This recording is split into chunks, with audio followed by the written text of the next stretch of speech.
मैं AMD news की chief editor सलोनी तिवारी आज विरूपाक्षी पांडे के पास आए हैं, जिन्होंने भारत का गर्व और महिलाओं का गौरव बढ़ाया है। बेटा, आप जिस पद पे पहुंचे हो, उससे आपने महिलाओं का गौरव बढ़ाया। इस बारे में हमें अपने इस सफर के बारे में कुछ बताइए। मेरा नाम, पहले तो मैं बताना चाहूँगी, मेरा नाम विरूपाक्षी पांडे है। मैंने हाल ही की CDS2 2025 की परीक्षा में ऑल इंडिया 9th रैंक हासिल करी है और मेरा ये रिकमेंडेशन 3rd रिकमेंडेशन था। अभी मैं भारतीय थल सेना में अपनी सेवाएं प्रदान करूँगी ट्रेनिंग के बाद एज अ लेफ्टिनेंट। और अभी मेरी ट्रेनिंग जो है वो ऑफिसर्स ट्रेनिंग अकेडमी चेन्नई में होगी as an officer cadet there. और जी हाँ, जैसे कि आपने कहा कि मैंने देश का और भारत की महिलाओं का गौरव बढ़ाया है। हाँ बेटा।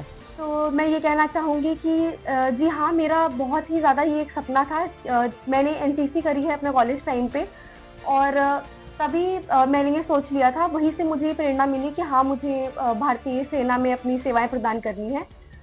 मैंने कई कैंप्स वगैरह किए एनसीसी के दौरान भी, और मेरे को एनसीसी में मुख्यमंत्री पदक से भी सम्मानित किया गया था। तो कैंप्स के दौरान ही मैंने कई ऑफिसर से मैं मिली और उन्होंने मुझे इस चीज़ के लिए प्रेरित किया। और तभी मुझे लगा कि लड़कियां बहुत से क्षेत्रों में बहुत कुछ कर रही हैं।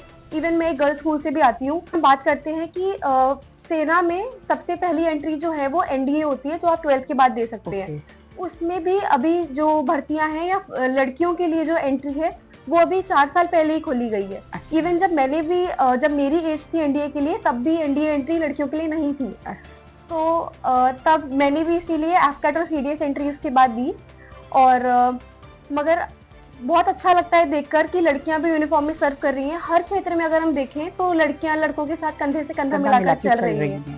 तो सेना में क्यों नहीं? हाँ। सिर्फ लड़के ही क्यों जा रहे हैं, बॉर्डर पे खड़े हो रहे हैं और देश की रक्षा कर रहे हैं, हम भी कर सकते हैं। तो एनसीसी में जब आप गए तो ये प्रेरणा किसने दी आपको? कहीं आपका कोई सपना रहा होगा या घर के किसी मेंबर ने आपको प्रेरित किया होगा कि नहीं बेटा तुम कुछ अलग करो, तो ये किसने आपको प्रेरणा दी? जी, मैंने एनसीसी तो अपने मम्मा के कहने पे ज्वाइन करी। मैं कॉलेज में एडमिशन के लिए गई थी और मम्मा ने देखा कि कुछ बच्चे मार्च कर रहे थे एनसीसी यूनिफॉर्म में।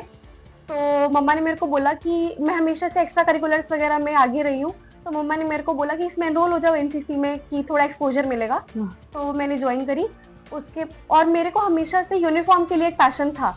मैं भले ही खुद फौजी बनने का सपना नहीं देखती थी, मगर फौज के लिए या यूनिफॉर्म के लिए मेरे मन में हमेशा से एक रिस्पेक्ट थी। फिर एनसीसी ज्वाइन करने के बाद जब भी मैं यूनिफॉर्म पहन के किसी भी ऑफिशियल परेड के लिए जाती थी, तो मेरे नानू नानी मुझे देखकर बहुत खुश होते थे। जब मैं जाती भी थी तो मेरे नानू मुझे हमेशा सल्यूट करते थे। और तब से नानी का भी ये सपना था कि हाँ, मैं यूनिफॉर्म आगे भी पहनूं और तब भी मुझे लोग सल्यूट करें। तो वहां से प्रेरणा आई। और एनसीसी में जब मैं गई, मेरे घर में कोई नहीं है डिफेंस बैकग्राउंड में, तो इसलिए कभी मैंने इस डायरेक्शन में सोचा नहीं। मगर जब एनसीसी में गई, मैंने फौज की लाइफ को बहुत क्लोजली देखा।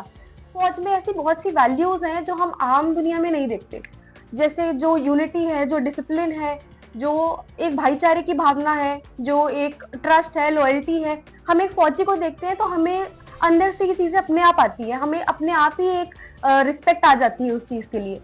तो ये ऐसी चीजें थी जिसको मैंने बहुत ही क्लोजली देखा जब मैं एनसीसी में गई। तो तभी मैंने ये सोचा कि हाँ, ये भी एक ऐसा करियर ऑप्शन है जो मैं अपना परस्यू कर सकती हूँ। और एक कमांडिंग ऑफिसर भी थे, उन्होंने मुझसे एक बार एक क्वेश्चन पूछा था कि तुम फौज में क्यों नहीं जाने का सोचती? तो तब मैंने सोचा कि हाँ, मुझे भी सोचना चाहिए और मैं शायद कर सकती हूँ। तो ये प्रेरणा आप फौज में गई, तो ये प्रेरणा आप किसको प्रेरणा स्रोत मानती हैं अपना? इसके लिए तो मैं अपने नानू को अपना प्रेरणा स्रोत मानती हूँ, क्योंकि जब मैंने ये डिसीजन भी लिया तब क्योंकि लड़कियां भी जल्दी सोचती नहीं है फौज में जाने का, या घर पे भी किसी को नहीं देखा था, तो इतना इजी नहीं था घर वालों के लिए भी ये चीज एक्सेप्ट करना कि हाँ, फौज में जा रही है। और क्योंकि पता भी नहीं था इसके बारे में, मगर नानू ने हमेशा सपोर्ट किया कि हाँ, सपना है और कर सकती है, इसलिए हाँ, जाना चाहिए। तो उनको ही हमेशा मैंने। तो वो आज बहुत खुश होंगे आपकी इस। वो नहीं है अब यहाँ, मगर लास्ट जरूर कहीं ना कहीं वो जहाँ है वो बहुत खुश होंगे। हाँ, मुझे ये भी खुशी है कि मैं उनका सपना पूरा कर पाई।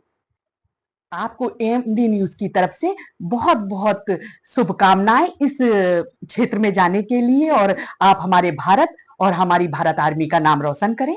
Thank you.